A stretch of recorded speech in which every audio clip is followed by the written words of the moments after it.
Hello everyone, কেমন আছেন? আমি ভালো আছি। আজকে আপনাদের সঙ্গে শেয়ার করছি খুব ইজি একটা রান্না, খুব ভালো লাগে আমার, ওই জন্য আজকে করছি, যখন ভাবলাম শেয়ারও করি। কড়াতে আমি ওই আমার ছোট কলার উঁচু উঁচু না, এই একটুখানি কম দিয়ে 2 কলা তেল দিয়ে দিলাম। তেলটা গরম হোক। দেখুন তেল গরম হয়ে গেছে। এবার এতে আমি একটু 5 ফোড়ন দিয়ে দেবো। আপনারা চাইলে কালো জিরেও দিতে পারেন। আমি একটু 5 ফোড়নটাকে বেশি ভালোবাসি। দুটো কাঁচা লঙ্কা দিয়ে দিলাম।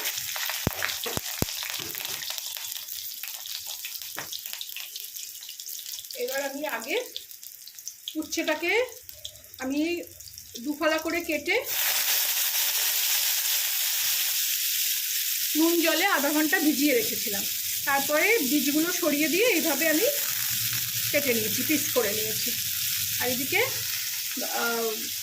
কুমড়োটাও এরকম আলু ভাজার মতন করে কেটে রেখেছি। এটাকে আমি ভালো করে ভেজে নিয়ে ফেরত আসছি। দেখুন ভাজা হয়ে গেছে, অনেকটাই ভেজে নিয়েছি। এরপরে আমি এখানে কুমড়োগুলো দিয়ে দেবো। এখনো কিন্তু নুন মিষ্টি হলুদ কিছুই দিইনি। এটাকেও মিলিয়ে নেবো। অসাধারণ খেতে লাগে, মিষ্টি আর একটা তেঁতোর ভাব। তাও আমি উচ্ছেটাকে একটু ওই নুন জলে ভিজিয়ে রাখি বলে অতটাও তেঁতো হয় না। আমার ছেলে মেয়ে খেয়ে নিতে পারে, হয়তো এত নিম পাতা যখন করি বেগুন দিয়ে এত তেঁতো লাগে ওদের যে খেতে পারে না। এখানে আমি আঁচটাকে একটু জোরেই রেখেছি। এখানেই আমি একটুখানি সামান্য একটু চিনি দিয়ে দিলাম, মানে একদম স্বাদ অনুসারে। আঁচটা জোরেই রেখেছি। এই সময় একটুখানি হলুদও দিয়ে দেবো।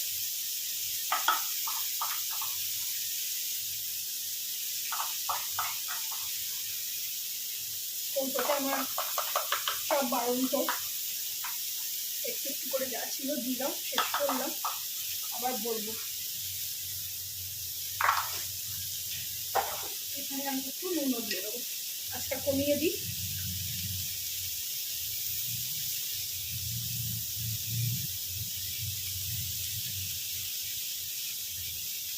আর দেবো না।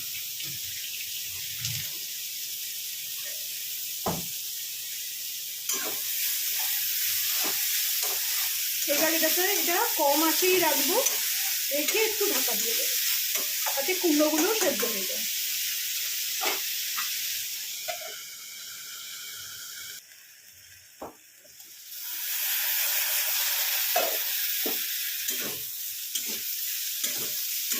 কুমড়োটা বেশ ভালো, একটু জল বেরোনো না, কিন্তু কুমড়ো সেদ্ধ হয়ে গেছে।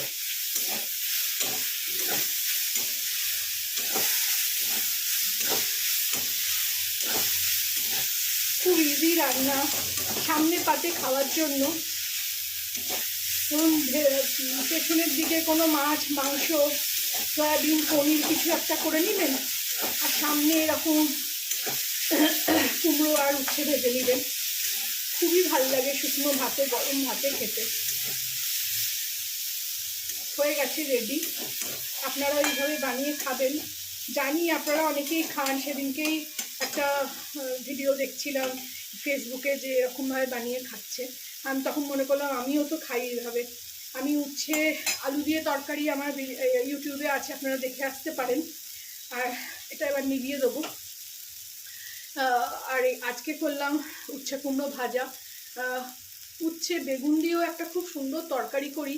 আমার মাইমা যখন বেঁচে ছিল তখন খেয়ে বলেছিল কি সুন্দর লাগছে রে, আলু দিয়ে, আলু ছাড়া বেগুন আর উচ্ছে দিয়ে এত সুন্দর তরকারি হয়েছে। তো আমি করতে থাকি এইভাবে কিছু না কিছু, নিজের মতন করে করি, কখনো দেখে শুনে করি। তো আপনারাও আমার এই ভার্সনটা দেখে করবেন। ভালো লাগলে আমাকে জানাবেন, আর আমার চ্যানেলটাকে একটা লাইক শেয়ার এন্ড সাবস্ক্রাইব করে দেবেন। Thank you for watching.